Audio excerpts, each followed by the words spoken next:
So guys, ito yung I feel very happy because I think that pork the things that I learned today can na help me binili natin because I sa know I'll be able to get closer Woolworths ito. and be able to Pag itong logo na to, know Woolworths what ito. happened and where I was in my So, past life. dyan sila. Napaka-strict ng Australia about sa ilang mga products kasi siniseal talaga nila. So, ito yung gagamitin natin sa adobo natin. Pork adobo. Yung sa Bisaya pa, humba. Ito. Ang ganda to.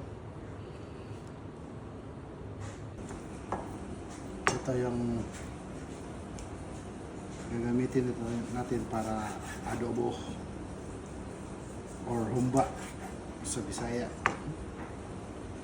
Ito yung pag magluto kayo ng adobo, ito yung gagamitin nyo, yung manipis yung taba, yung manipis. And then belly. Mas masarap pag belly. Mas masarap pag belly yung ang gamitin mo para adobo. Kasi masarap kasi pag may konting taba. Hindi naman yung mga nakakapal na taba. Kasi yung taba yung sarap kasi yan eh. Yung ganito lang. Yung ganito lang kanipis. Kanipis lang yung taba.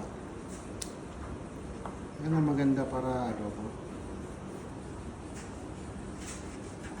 Ito. Yung manipis na taba. Yung ganito. Maganda to yung parang may level o taba at saka yung ganito lang. Manipis lang. Okay, so ito na yung karne natin.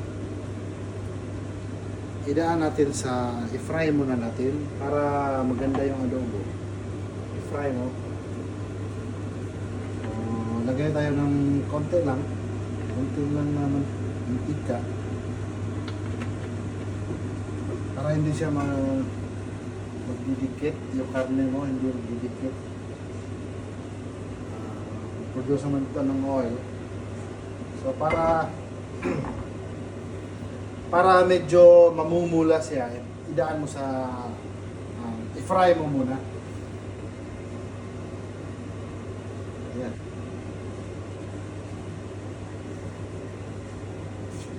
Okay guys, mainit na yung mantika, so ilagay natin ito.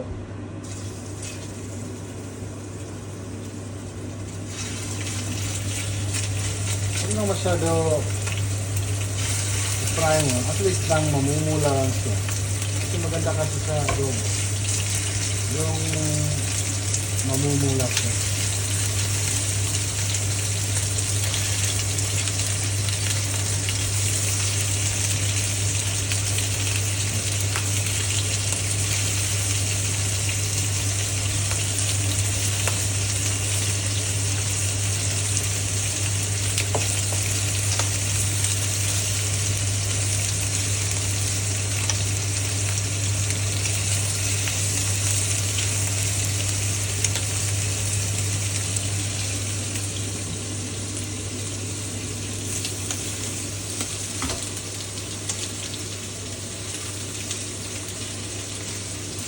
Ito. Yan lang. Papulahin lang natin pag pinuto natin siya ulit. Yan lang ang purpose ito, para mamumula siya.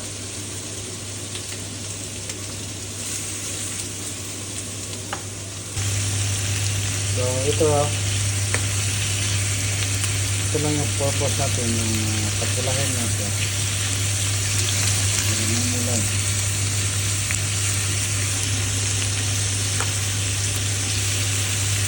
Mamumulan. Yan lang ang purpose. Maganda kasi pag adobo, mamumulat siya. Parang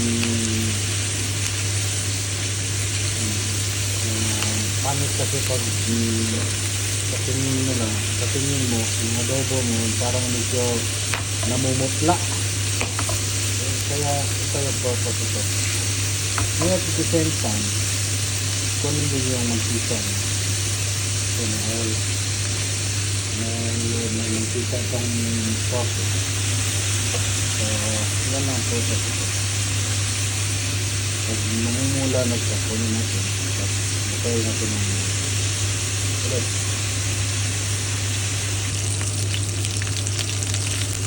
So, ito. So, namumula na. Ito yung masarap.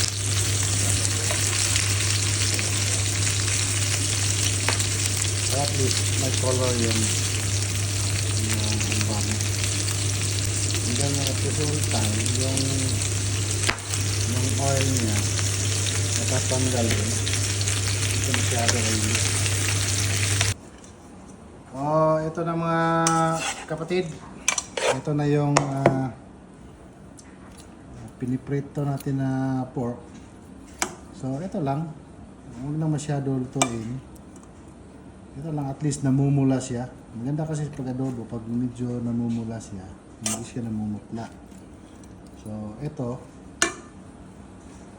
yan na. Lagay mo dyan, and then lagyan natin ng suka. Vinegar. Estimate mo lang. Ito, vinegar.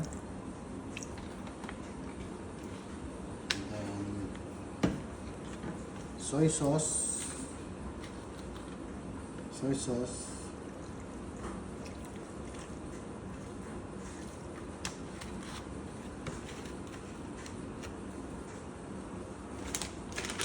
Ito, banana blossom. Banana blossom ito.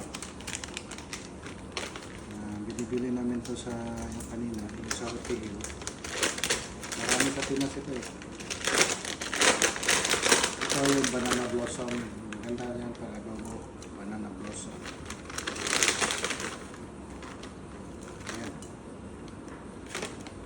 And then, dried mushrooms. Ito, dried mushrooms. Lagyan ito sa adobo. Lagyan natin.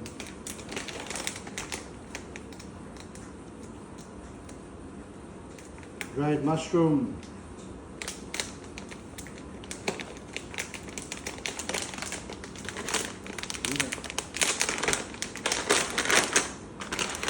Ito.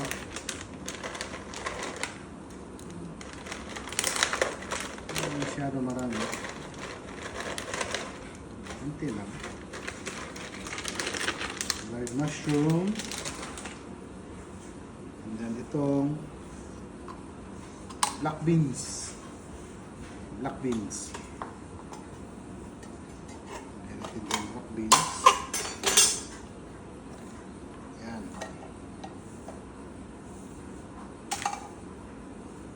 Itong muscovado. Yung muscovado na brown sugar. Ito, muscovado sugar. Masarap ito sa adobo. Yan ang ilagay niyo. Masarap ito. Kesa yung ordinary na sugar, yung brown sugar. Mas maganda pag mas yung gamitin nyo is muscovado. Lagyan natin konti pa. And then, muscovado. Lagyan na ito. Yung black pepper. Black pepper. Ayan.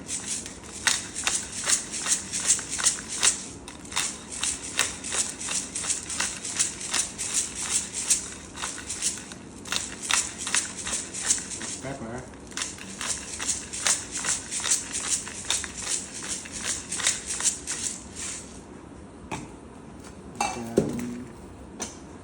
Ayan. Ito.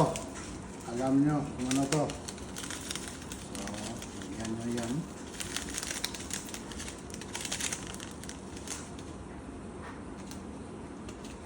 And then, itong onion.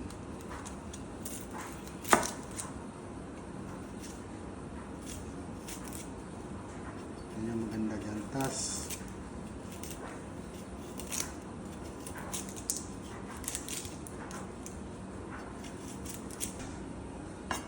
guys, lagyan natin ng garlic. Tapos itong onion. Onion.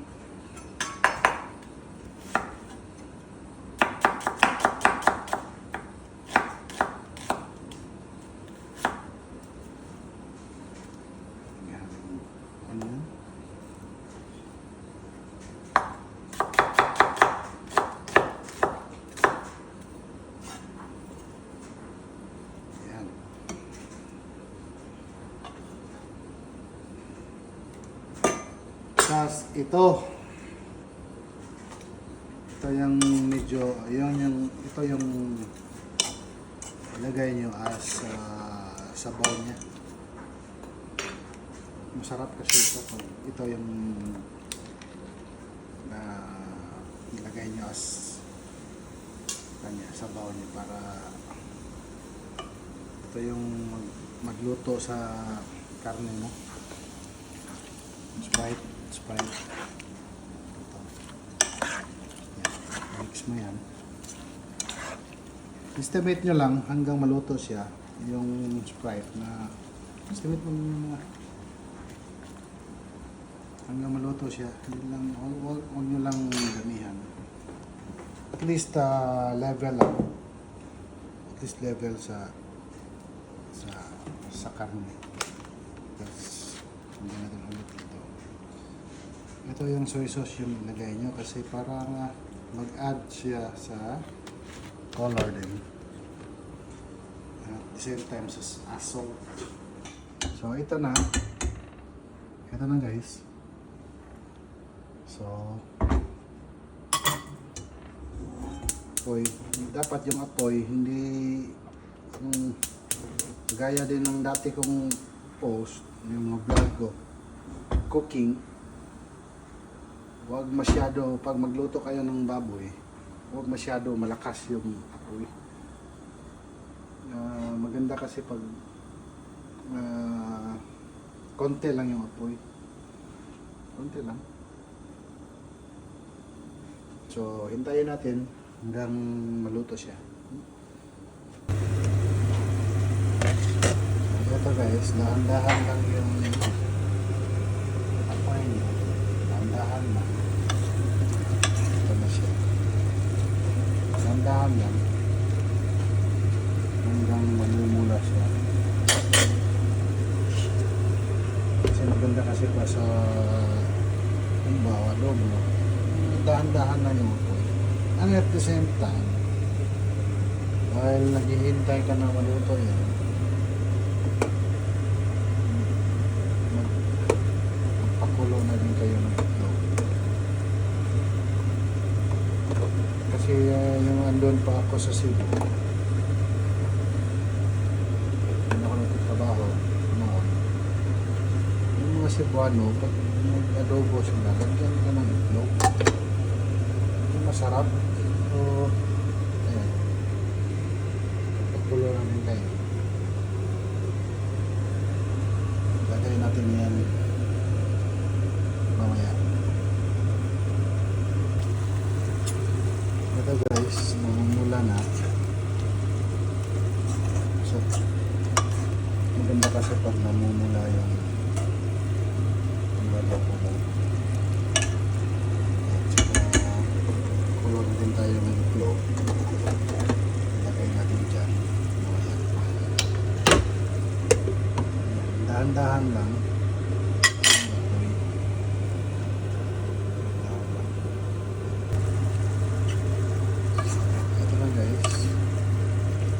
Malapit na siyang maluto. Ano siya. Lagyan na ng oyster sauce. oyster sauce ito. Oyster sauce. Ayan, konti lang. Mag-a-add yan ng taste. Yung oyster sauce. Pag malapit na siya maluto, lagay mo yan. So, ito. Tsura pa lang niya. Ang sarap na. Kaya naman ito.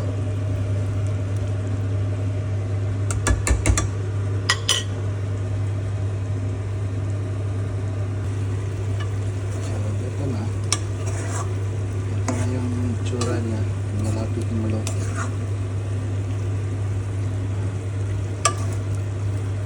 Ganda siya. Yung kulay. Ganda. Tapos, kung malapit na maluto, ilagay mo yan. Yung log. Pinakulo ko kanina.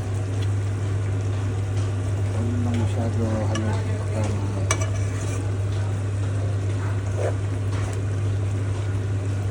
lang masyado para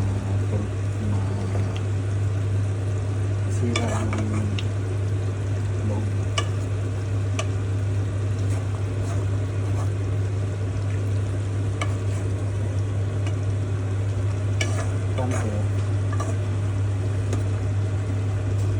Konti lang yung inaano lang ano lang maluto siya. Maganda kasi pag magluto kayo ng kahit anong lutuin basta po maganda inaano lang yung apoy kasi lalabas yan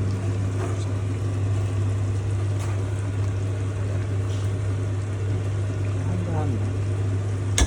Kaya mas maganda pag magluto kayo nito mahaba yung oras na.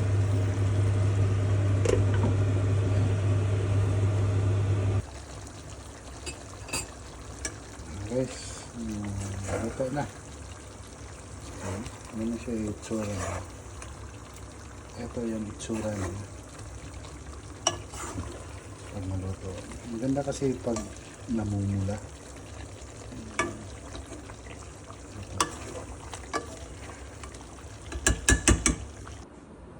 Sabaw. Yan. Ganyan kaganda ang adobo. Yan.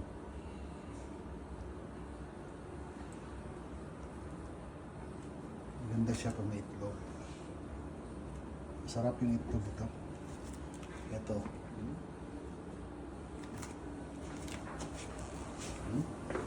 Ito. Teka. Teka.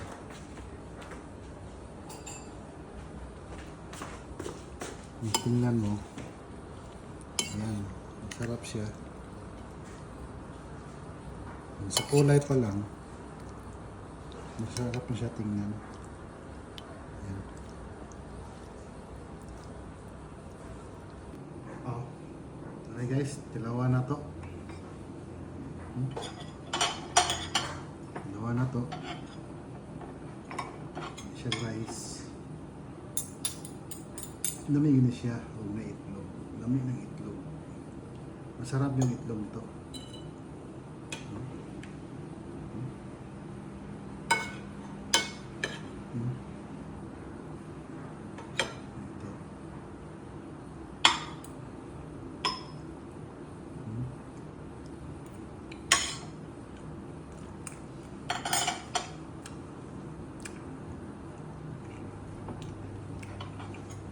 Sarap. Thank you for watching. Kita-kita tayo sa next vlog ko. Thank you for watching from Brent Vlogs Australia. Bye-bye.